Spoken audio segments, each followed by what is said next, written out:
இந்த நாளிலே எங்களை கூட்டி சேர்த்ததற்காக, இந்த குருத்தோல் ஞாயிறு அன்று ஆண்டவரே உம்முடைய சமூகத்திலே நாங்கள் ஒரு மனமாய் ஒரே குடும்பமாய் உம்முடைய குரல் உம்முடைய சத்தத்தை கேட்கும் வண்ணமாய் நாங்கள் வந்திருக்கிறோம். கர்த்தருடைய ஆவியானவர் எங்களோடு இடைப்பட்டு பேசும்படியாக நாங்கள் ஜெபிக்கிறோம். நீர் நடத்தும் உம்முடைய சித்தத்திற்குள்ளாக எங்களை நடத்தும்படியாக நாங்கள் ஜெபிக்கிறோம். உம்முடைய பாதத்தில் ஒப்பு கொடுக்கிறோம். ஆட்கொண்டு பொறுப்படுத்து நடத்தும்படியாய் ஜெபிக்கிறோம். உம்முடைய சத்தம் கேட்க எங்களுக்கு கிருபை செய்தருளும். இயேசுவின் நாமத்தில் ஜெபிக்கிறோம் நல்ல பிதாவே, ஆமென். Praise the Lord. Hallelujah. மீண்டும் எங்களோடு இருப்பது மிகுந்த ஒரு சந்தோஷமாய் இருக்கிறது. It is a joy to be with you once again. விசேஷ வண்ணமாக எங்களுடைய பிரயாணங்களுக்காக ஜெபித்ததற்காக உங்களுக்கு நன்றி செலுத்துகிறோம். I want to thank all of you for praying for our recent trip to India. அந்த பிரயாணங்களிலே கர்த்தர் பாதுகாப்புடனே சுகபத்திரமாய் சந்தோஷமாய் நடத்தி வந்தார். The Lord's hand was upon that journey as God protected and led us throughout the journey. Once again, I thank you for your prayers. உங்களுடைய ஜெபங்களுக்காக நாங்கள் நிச்சயமாகவே நன்றி செலுத்த கடமைப்பட்டவர்களாக இருக்கிறோம். இன்றைக்கு கர்த்தருடைய செய்தியை கவனிக்கும்படியாக இருக்கிறோம். We are going to continue to look at God's word for us, each one of us this morning. இந்த காரியங்களை குறித்து யோசிக்கும் பொழுது இந்த செய்தியினுடைய தலைப்பு அடுத்த அடியை எடுத்து வைப்பது. It is about taking the next step as it is. இப்போ இதை ஆரம்பிக்கும்படியாக நாம் கவனிக்கும் பொழுது இது ஆங்கிலத்தில் செஸ் என்று சொல்வார்கள். In English, of course, this game is called the chess game, and I'm sure some of us have had played this game. சிலர் நம் மத்தியில் நிச்சயமாகவே இந்த விளையாட்டை நாம் விளையாண்டிருப்போம். தமிழில் சதுரங்க விளையாட்டு என்று சொல்வார்கள்னு நினைக்கிறேன். இந்த விளையாட்டு சில பேருக்கு பிடிக்கும், சில பேர் விளையாண்டு கடுப்பாயிருவாங்க, ஐயோ இது கஷ்டமான ஒரு விளையாட்டு. Some of us like playing this game, some of us get frustrated after playing this game. But if you have played this game before, you know it teaches us about the next step. அடுத்த அடியை எடுத்து வைக்கும்படியாக நமக்கு போதிக்கிறது, கற்றுக் கொடுக்கிறது என்று நாம் இதை அறிந்திருக்கிற ஒரு காரியமாய் இருக்கிறது என்று நாம் நினைத்து பார்ப்போம். But it is not only about the next step. There is a strategy. இது அடுத்த அடியை குறித்து விளையாடுகிற ஒரு விளையாட்டு மாத்திரமே அல்ல, அது ஜெயிக்கும்படியான ஒரு முறை இருக்கிறது, அதற்கு வேண்டிய திட்டங்கள் இருக்கிறது. So it is not only about the next step, as I said, it is a strategy of where are you heading.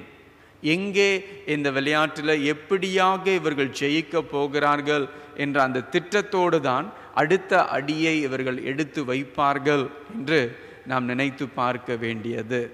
அப்போ அடுத்த அடி என்று சொல்லும் பொழுது, when we think about the next step, what is the next step of our lives?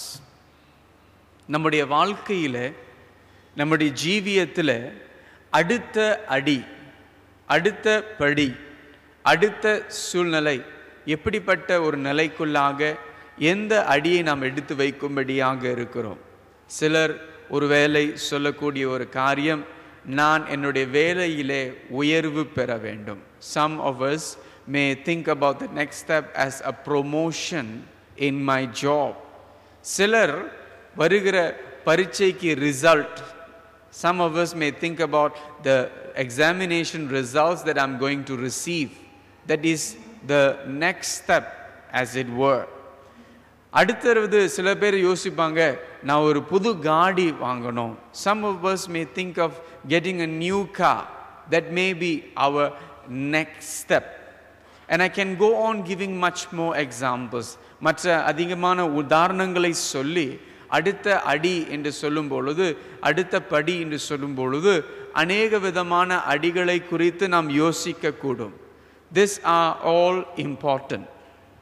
These are all necessary. இவைகளெல்லாம் நான் சொன்ன உதாரணங்கள் எல்லாம் முக்கியமானவைகள், அவசியமானவைகள். ஆனால் இவைகள் மத்தியில் நாம் நமக்கு கொடுக்கப்படுகிற விசேஷித்த அழைப்பை மறந்துடவே கூடாது. So in the midst of all these steps that we are desiring, which we are looking for, we must never forget the call of God for our lives for this earth. இந்த பூமியிலே வாழும்படியாய் கர்த்தர் கொடுத்த அழைப்பை நாம் மறந்து விடவே கூடாது. இது மார்க்கு 8:34, லூக்கா 9:23, மத்தேயு 16:24 சார்ந்து நாம் கவனிக்கிறோம். This is based on these verses, these scriptures, the call of Jesus for each of our lives. So as we think about the next step, may these scriptures, this call of Jesus guide us. இந்த வேத வசனங்களானது நம்மை நடத்தும்படியாக, நம்மை சரியாய் முறையாய் நடத்தும்படியாக இந்த வார்த்தைகள் நமக்கு ஏற்றவைகளாக இருக்க நாம் ஜெபிப்போம். ஆக நாம் அப்படியே ஜெப சிந்தையிலே இந்த வசனத்தை நாம் கவனிப்போமாக. Let us hear these words prayerfully as we think about this next step. So allow me to read in English Mark chapter 8 verse 34. Mark 8:34 வசனத்தில் ஆங்கிலத்திலே வாசிக்கிறேன். If anyone wishes to come after me, he must deny himself and take up his cross and follow me. தமிழ்ல வாசிக்க கேட்போம். பின்பு அவர் ஜனங்களையும் தம்முடைய சீஷர்களையும் தம்மிடத்தில் அழைத்து, ஒருவன் என்னை பின்னே வர விரும்பினால் அவன் தன்னை தான் வெறுத்து தன் சிலுவை எடுத்து என்னை பின்பற்ற கடவன். This is the call of Jesus to his disciples, to the crowd that were around him, and to us today. இயேசு தம்முடைய சீஷர்களுக்கு அந்நாட்களிலே கொடுத்த அழைப்பு, சுற்றிலும் இருந்த ஜனங்களுக்கு கொடுத்த அழைப்பு, இங்கே அமர்ந்திருக்கிற ஒவ்வொருவருக்கும் கொடுக்கிற ஒரு அழைப்பாய் இருக்கிறது. And this is a call that is relevant for us. நமக்கு ஏற்ற ஒரு அழைப்பாய் இது இருக்கிறது என்று நாம் மறந்து விடவே கூடாது. இன்றைக்கு உங்களுக்கு 3D sermon கொடுக்க போகிறேன். I'm going to give you a 3D sermon, not a visual one, but rather a verbal one, based on these 3 words. இந்த 3 ஆங்கில வார்த்தைகளை சார்ந்து இருக்கிறது. The first D is the destination, and to reach the destination, what is God's direction? And to reach that destination through God's direction, we need determination.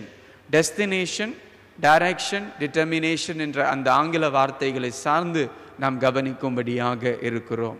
So when we think about destination, நாம் செல்ல வேண்டிய அந்த இடம், இலக்கு என்று நாம் யோசிக்கும் பொழுது இந்த வார்த்தைகள் நமக்கு மிகவும் முக்கியமாக இருக்கிறது. Because Jesus says, if anyone wishes to come after me, what is our life destination?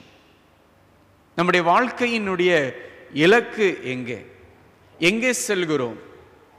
எந்த நிலைக்குள்ளாக செல்கிறோம்? எந்த இலக்குக்குள்ளாய் செல்கிறோம்? Where is our life destination? Where are we heading to? So some of us may say, this is my destination. சிலர் சொல்லக்கூடும், இதுதான் என்னுடைய இலக்கு. எங்கேன்னு தெரியுங்களா? Cheras Cemetery. Some of us think Cheras Cemetery is our destination. That is the end of all other life that we live here on earth. It ends at the cemetery. Some of us a little bit more spiritual. சிலர் இன்னும் கொஞ்சம் ஆவிக்குரியவர்கள் நாம் சொல்லுவோம், that's not my destination. Heaven is my destination. பரலோகம் தான் என்னுடைய இலக்காக இருக்கிறது என்று சிலர் சொல்லுக கூடியவர்களாக இருக்கிறோம். அதுதான் என்னுடைய இடம், நான் செல்லுகிற இடம். True and not true. உண்மை, ஆனால் உண்மை இல்லாமல் கூட இருக்கலாம். பரலோகம் ஏன் பரலோகமாய் இருக்கிறது? Why is heaven heaven? For one reason, because God is there. தேவன் பரலோகத்தில் இருக்கிறதுனாலே பரலோகம் பரலோகமாய் இருக்கிறது. If God is not in heaven, heaven is just another place. A beautiful place, yes. பரலோகத்தில் தேவன் இல்லை என்றால் அது ஒரு இடம், ஒரு அழகான இடமாய் மாத்திரமே இருக்கும். But heaven is heaven because God is in heaven. That is his throne. பரலோகம் பரலோகமாய் இருக்கிறதுனாலே, அது தேவனுடைய சிங்காசனமாய் இருக்கிறதுனாலே, தேவன் இருக்கிறதுனாலே பரலோகம் பரலோகமாய் இருக்கிறது. So let us look to this God who is in heaven. So as we think about destination, cemetery is not the destination. Heaven is not the destination as it is.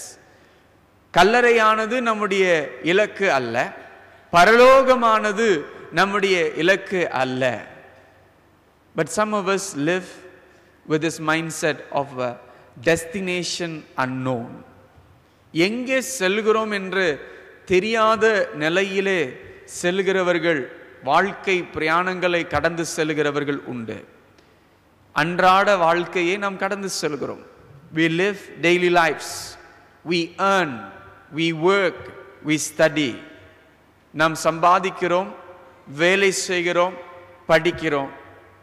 எதற்காக செய்கிறோம், எதற்காக படிக்கிறோம், எதற்காக சம்பாதிக்கிறோம் என்று கேட்டா என்ன காரணம் சொல்வோம்?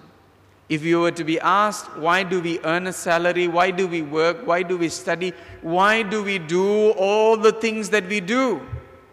Have to do la pastor, செஞ்சுதான ஆகணும். That is life. We have to do all this, otherwise we cannot eat. Yes, is life about eating alone? வாழ்க்கையானது சாப்பிடுகிறதுக்காக நாம் வாழ்கிற ஒரு வாழ்க்கையா? So what is the goal? What is the purpose of our lives? So when we live our lives without a destination, without a focus, without a goal, our lives will be messed up. நாம் ஒரு இலக்கு இல்லாமல், ஒரு நோக்கம் இல்லாமல் நம்முடைய வாழ்க்கையை வாழ்ந்து கொண்டு இருப்போம் என்றால் ஒரு குழப்பமான ஒரு வாழ்க்கையை வாழ்ந்து கொண்டிருப்போம். வாழ்ந்தாச்சு, பிறந்தாச்சு, வாழ்ந்துதான் ஆகணும் அப்படின்னு ஒரு வாழ்க்கையை வாழ்ந்து கொண்டிருப்போம். சிலர் இப்படிப்பட்ட ஒரு குழப்பமான வாழ்க்கை வாழும் பொழுது எதற்காக வாழணும் என்று சொல்லி தற்கொலை என்ற பாதையை செல்ல யோசிக்க எண்ணங்கள் வரக்கூடும். Some, as we go through this very messy, complicated, confusing life, we may think, what is this life that I'm living? And even consider suicide as an option and say, no point of living. That is not an option that God is giving to us. அது தேவன் நமக்கு கொடுக்கிற ஒரு தேர்வு அல்ல. Life must have a destination, and Jesus gives us that destination. இயேசு நமக்கு அந்த இலக்கை கொடுக்கிறதை நாம் பார்க்கிறோம். Jesus is our destination. You remember Jesus said, I am the way, the truth and the life. நானே வழியும் சத்தியமும் ஜீவனுமாய் இருக்கிறேன் என்று இயேசு சொன்ன வார்த்தையை நாம் நினைத்து தியானிக்க வேண்டும். He is not only the way, but he is our focus. The Bible reminds us to fix our eyes on Jesus. நம்முடைய கண்களை இயேசுவின் மேல் பதிய செய்யும்படியாய், பதிய வைக்கும்படியாய் வேதம் அழைக்கிறது. பிதாவினிடத்தில் சேர்வதற்கு அவர்தான் வழி. He is the only way to the Father. He is the only way to heaven. Sometimes Christians think, சில நேரங்களிலே கிறிஸ்துவர்கள் யோசிக்கிற ஒரு காரியம் என்னவென்றால், எனக்கு கிறிஸ்துவ முறைப்படி, கிறிஸ்துவ ஆராதனை முறைமையின்படி சபையிலே எனக்கு அடக்க ஆராதனை செய்தால் நான் பரலோகம் சென்று விடுவேன். If I have a Christian funeral rite, then I will automatically go to heaven. If I have a funeral in the church, then it doesn't matter how I lived before that. அதற்கு முன்ன எப்படி வாழ்ந்தோம், என்ன விதமான ஊழல் வாழ்க்கை செய்தோம், கிறிஸ்துவுக்காக வாழ்ந்தோமா இல்லையா என்றெல்லாம் கவலை இல்லை. கடைசியில் இந்த சபைக்கு கொண்டு வந்துட்டா, if we bring the body, if my body is brought to the church and I have a Christian funeral, I am guaranteed heaven. False teaching. கள்ள போதனை. அந்த கள்ள போதனையை அநேகர் நாம் நம்பிக்கொண்டிருக்கலாம். Many of us can believe in this false teaching, in this false concept and perception that a Christian funeral takes us to heaven. It is Christ who takes us to heaven. கிறிஸ்து மாத்திரமே, கிறிஸ்துவுக்குள் மரிக்கிற மரணம் மாத்திரமே நம்மை பரலோகத்திற்கு கொண்டு செல்கிறதா இருக்கிறது. So as you think about what is life, what is the focus of my life, it is to be more and more like Jesus. நம்முடைய வாழ்க்கையினுடைய நோக்கம், இலக்கு என்ன என்று யோசிக்கும் பொழுது ஒவ்வொரு நாளும் இயேசுவை போல இயேசுவை போல இயேசுவை போல மறுரூபமாக்கப்படுகிற அந்த வாழ்க்கை தான் நம்முடைய வாழ்க்கையின் இலக்காக இருக்க வேண்டும். That must be the destination that each one of us, if anyone desires to come after me, ஒருவன் என்னை பின்பற்றி வர விரும்பினால், அவரை பார்க்க விரும்பினால், அவர் மேல் கண் பதிய விரும்பினால், if we desire to fix our eyes on Jesus, Jesus becomes our destination. Jesus becomes our goal. இயேசு நம்முடைய இலக்காக, இயேசு நம்முடைய நோக்கமாக மாற்றப்படுகிறதை நாம் கவனிக்க கற்றுக்கொள்வோம். So as we think about Jesus as the destination, he gives us also directions on how to reach this destination. இயேசுவை நம்முடைய இலக்காய் நாம் வைத்துக் கொள்ளும் பொழுது அங்கே செல்லும்படியான வழியை குறித்தும் இயேசு நமக்கு கற்றுக் கொடுக்கிறதை நாம் பார்க்கிறோம். வேதம் சொல்லுகிறது, the Bible reminds us by saying this, if anyone desires to come after me, he must deny himself and take up his cross. தன்னை தான் வெறுத்து தன் சிலுவை எடுத்து, இதுதான் இயேசுவை பின்பற்றும்படியான ஒரு வழி. This is the way, the directions to follow this Jesus, to become more like Jesus. There is no other way. வேறு வழி இல்லை. You may wish, I may wish there is other way. வேறு வழி இருந்தால் நலமாய் இருக்கும் என்று நாம் விரும்பலாம், ஆசைப்படலாம். ஆனால் கர்த்தருடைய வார்த்தை தெளிவாய் இருக்கிறது. The word of God is very clear. To follow Jesus, we need to follow in the right direction, his direction. சரியான வழியிலே, சரியான முறையிலே அவரை பின்பற்ற வேண்டும். அந்த இலக்குக்குள்ளாக நாம் செல்லும்படியாக அழைக்கப்படுகிறோம். What is this right direction that Jesus gives? He says, deny yourself. இயேசு கொடுக்கிற இந்த அழைப்புக்குனுடைய முறை, வழி எப்படி என்றால் தன்னை தான் வெறுத்து. But our culture teaches us, our world around us teaches us, promote yourself. உலகமானது நமக்கு போதிக்கிறது, உன்னை நீ பெருமை பாராட்டு, உன்னை நீ பிரபலப்படுத்து என்று போதிக்கிறது. So what Jesus says seems to be opposite of this teaching, this culture that we live in. நாம் வாழ்கிற இந்த உலக சூழலுக்கு எதிர்முறையாக இயேசு சொல்லுகிற ஒரு வார்த்தையாய் இருக்கிறது. Deny yourself. தன்னைத்தான் வெறுத்து. தன்னைத்தான் வெறுத்து என்று சொல்லும் பொழுதற்கு என்ன அர்த்தம்? What does it mean to deny ourselves? What does it mean to each one of us? There was a point of time in my early Christian life, என்னுடைய ஆரம்ப கிறிஸ்துவ வாழ்க்கையில நாம் யோசித்தது உண்டு. I used to think that it is good to just go and sit inside a cave and meditate for the rest of your life. Just be there alone. Then I won't have any more troubles, any more problems in this Christian life. ஒரு காலகட்டத்தில் ஒரு குகையிலே போய் அமர்ந்து கிறிஸ்துவ வாழ்க்கையில ஒரு தியானத்தில் முழுமையாய் வாழ்க்கை முழுவதும் இருந்து விடலாம் என்று யோசித்த நாட்கள் இருந்தது. Because life is so challenging. Life is so tough. So if I deny myself the life in this world and sit in a cave, my problems may be solved, I thought. என்னுடைய பிரச்சனைகளுக்கு ஒரு முடிவு வந்துவிடும் என்று நினைத்தேன். But denying yourself is not that life. Because if that is life of denying yourself, Jesus would still probably be sitting in a cave somewhere today. அப்படிதான் தன்னை தான் வெறுக்க வேண்டும் என நினைக்கிறோம் என்றால் இயேசு இன்றைக்கும் ஒரு ஏதோ ஒரு குகையிலே தியானித்து அமர்ந்து கொண்டு இருந்திருக்க கூடும்.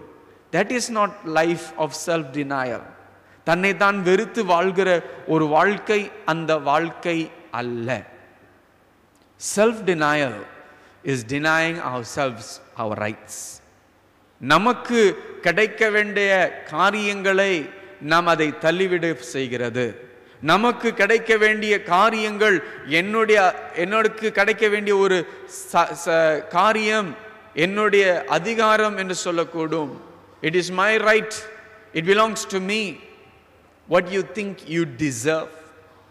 எனக்கு எது கிடைக்கும் என்று நினைக்கிறேனோ அதை நாம் தள்ளிவிட செய்கிறது. To deny ourselves the pleasures of this world. இந்த உலகத்தினுடைய ஆசைகள், இந்த உலகத்தில் நாம் விரும்புகிற காரியங்கள், நாம் சாதிக்க வேண்டும் என்று விரும்புகிற காரியம், the things that we want to achieve for ourselves, those are the things that we are called living life our way, our desires. நம்முடைய இயக்கங்கள், நம்முடைய வாழ்க்கை, நம்முடைய வழியிலே வாழ்கிற அந்த வாழ்க்கை அதை விட்டுவிட செய்கிறது. But not only denying ourselves, but Jesus says, take up your cross. தன்னை தான் வெறுக்கிறது மாத்திரமே அல்ல, சிலுவையை எடுத்து செல்லுகிறது. If you have your palm crosses, can I ask you to show it to me? உங்களுடைய குருத்தோல்கள் இருக்கும் என்றால் கொஞ்சம் காமிக்கிறீங்களா? Is it heavy? பாரமா இருக்கா?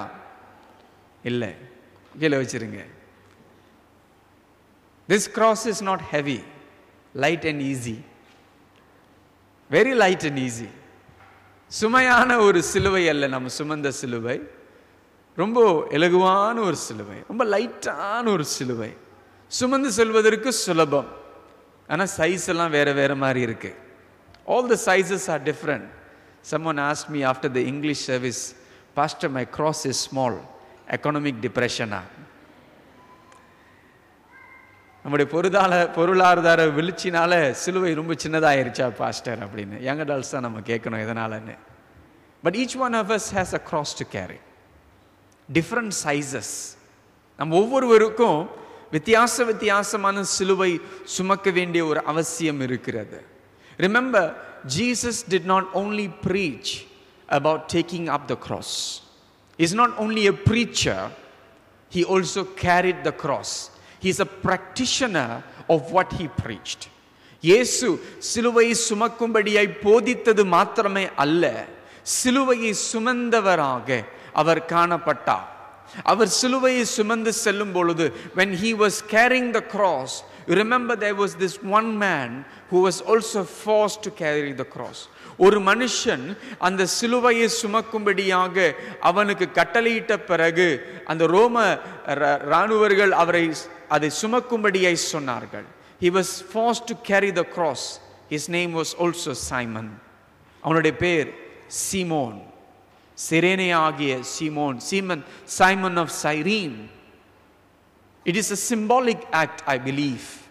அது ஒரு அடையாளமாக, நமக்கு ஒரு அடையாளமாக செய்யப்பட்ட ஒரு காரியம், ஒரு செயலாக அது காணப்பட்டது. That the cross of Jesus needs to be carried by each one of us. ஒவ்வொருவரும் இயேசுவின் சிலுவையை சுமக்க வேண்டியவர்களாக இருக்கிறோம். The cross of Jesus, the cross that each one of us has to carry is not light, not easy. It is not a bed of roses. நம் ஒவ்வொருவரும் சுமக்க வேண்டிய சிலுவை சுலபமான இலகுவான ஒரு சிலுவை அல்ல, பாரமான ஒரு சிலுவை, கஷ்டமான ஒரு சிலுவை. Living for Jesus Christ is not easy. Living as a testimony for Jesus is not easy.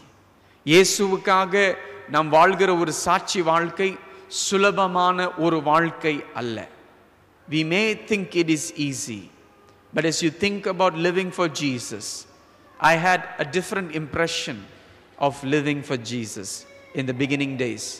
நான் ஆரம்ப நாட்களிலே கிறிஸ்துவுக்காக வாழ்கிற வாழ்க்கை வித்தியாசமாய், சுமூகமாய், சுலபமாய் இருக்கும் என்று நினைத்து வாழ்ந்த வாழ்க்கை இருக்கிறது.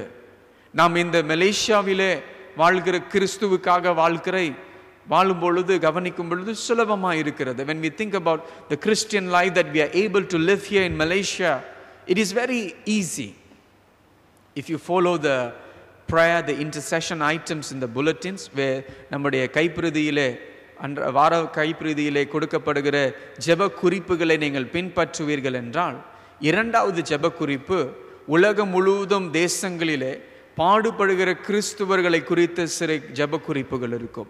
There will be prayer or intercession items that is in relation to Christians who are suffering all over the world.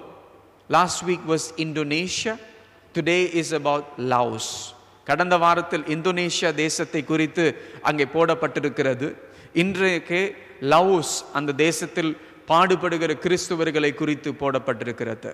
If you think about the Christians in Laos, they have to meet in secret. அவர்கள் ரகசியமாக கூட வேண்டிய ஒரு சூழ்நிலைக்குள்ளாக அவர்கள் வாழ்ந்து கொண்டிருக்கிறார்கள். They cannot meet so openly as we can. When I say this, some of us are thinking, how can that be?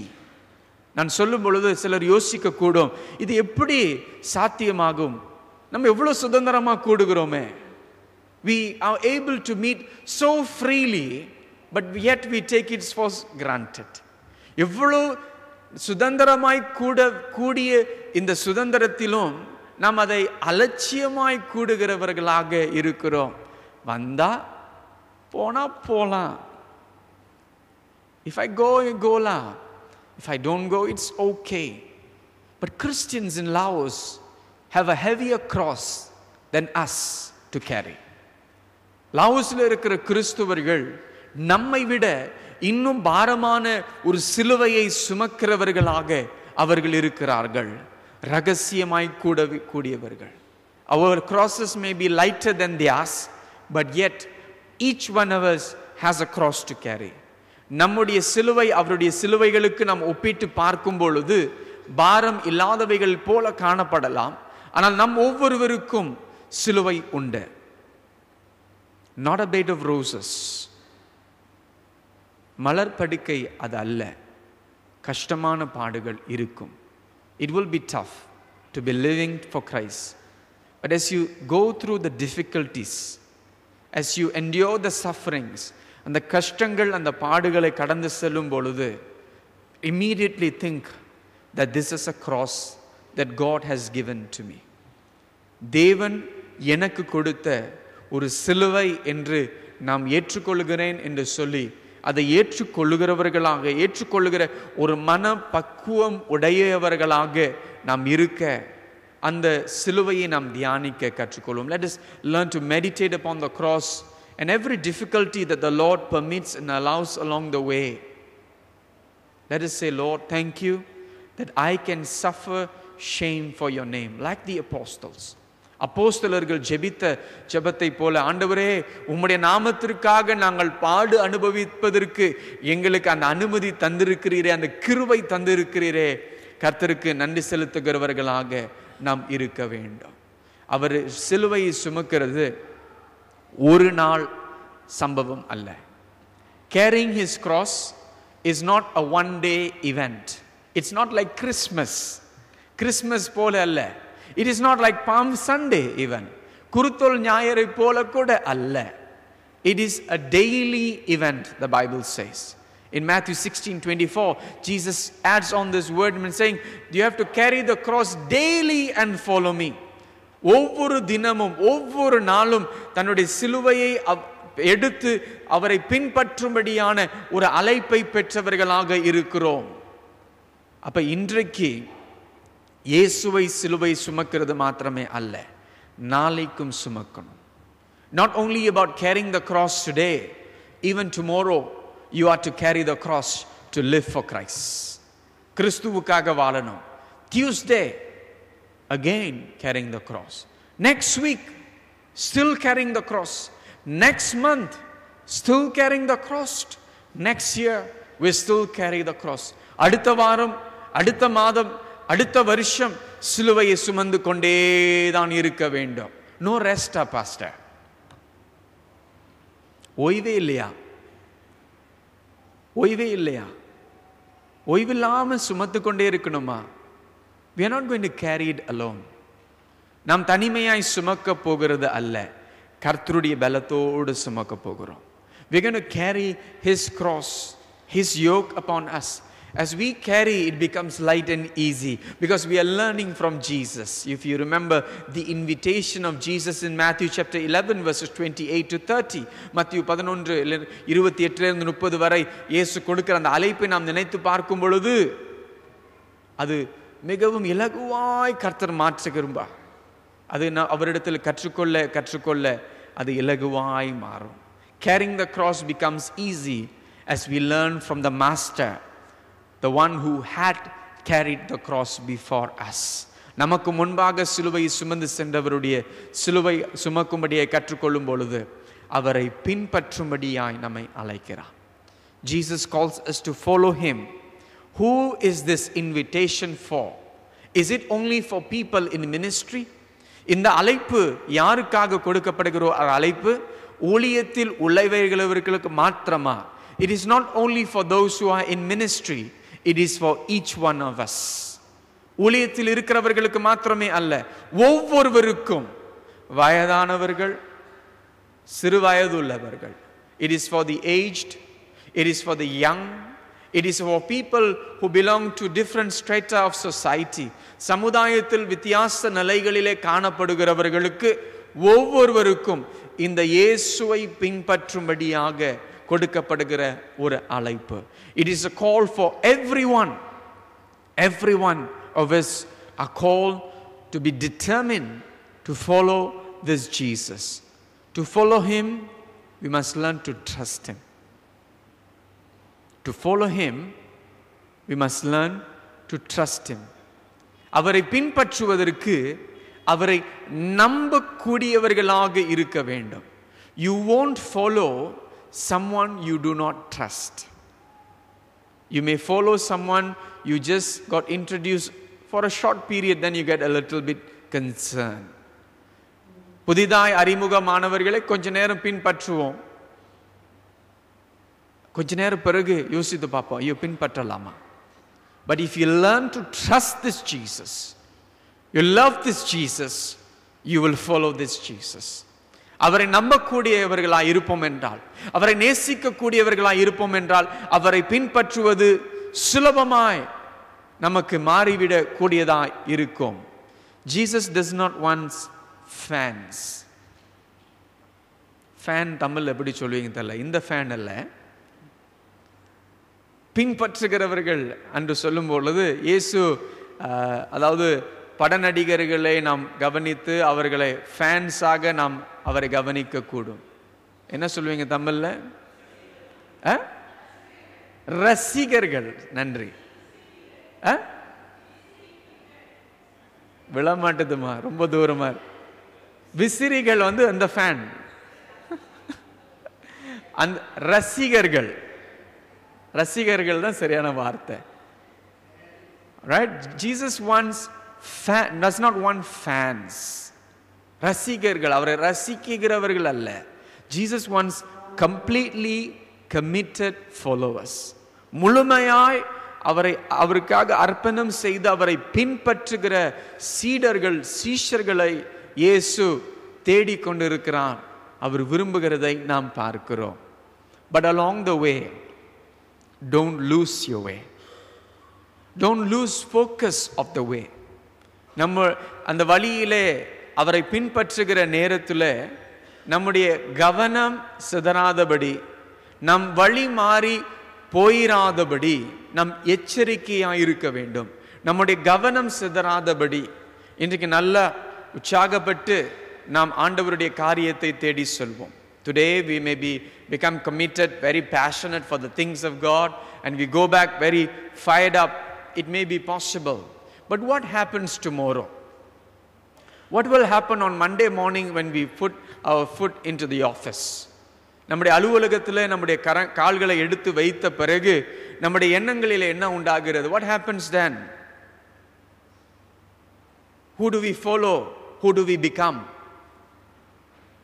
யாரை போல் மாறுவோம்? யாரை பின்பற்றுகிறவராய் அங்க சூழ்நிலை இருக்கிறோம்.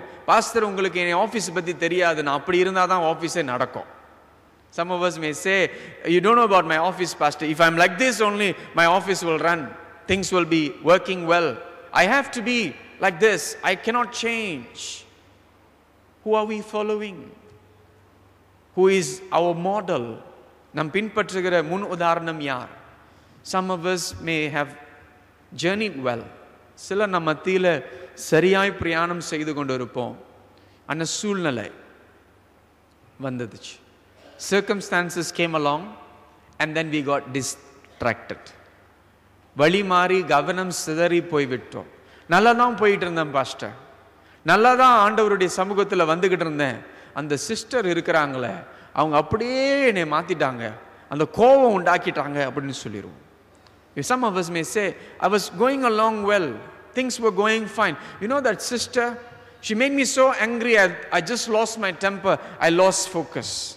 We may have very many varying reasons. நமக்கு அதிகமான காரணங்கள் இருக்கக்கூடும். But there's always a way back. There's always a way back. And this way is called repentance.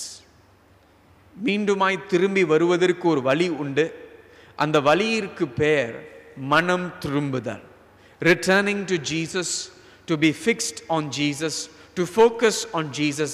அவர் மேல் நம்முடைய கவனம் இருக்கும்படியாய் நம் மனம் திரும்புதலின் மூலமாக அவரிடத்தில் வருவோம். Forgive me Lord, forgive me Lord, for I have not been a good, I have not seen a good example or not been a good example. என்னுடைய வாழ்க்கையில் நான் சரியான ஒரு உதாரணமாய் நான் இல்லை என்று சொல்லி ஆண்டவரிடத்தில் மன்னிப்பு கேட்போம். We get distracted when we see people. மனிதர்களை பார்க்கும் பொழுது நம் கவனம் சிதறப்படுகிறோம். மகாத்மா காந்தி சொன்ன வார்த்தை நாம் நினைத்து பார்க்கிறோம். We remember the words of Mahatma Gandhi. He said, I like your Christ, I don't like Christians. உன்னுடைய கிறிஸ்துவ எனக்கு பிடிக்கும், உன்னுடைய கிறிஸ்துவர்கள் எனக்கு பிடிக்காது. நம்ம அப்படி போல இருக்கலாம்.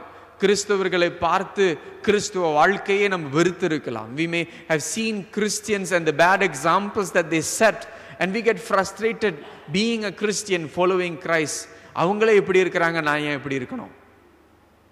சிலர் சொல்லுவாங்க, பாஸ்டர் சபையில் யாரும் சிரிச்சு பேச மாட்டாங்க.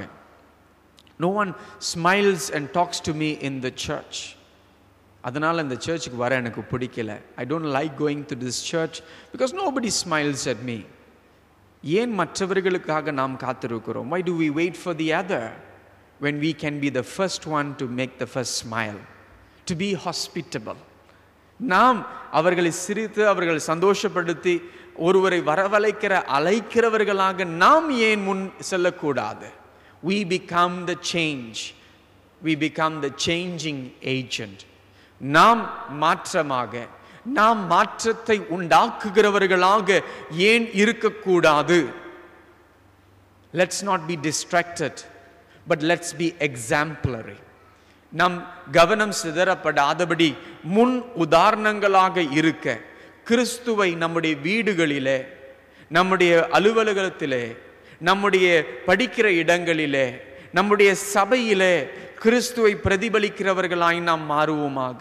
Let us become examples of Jesus in our homes, in our offices, in our colleges, universities, wherever we study, in our church. Let us see more Jesus.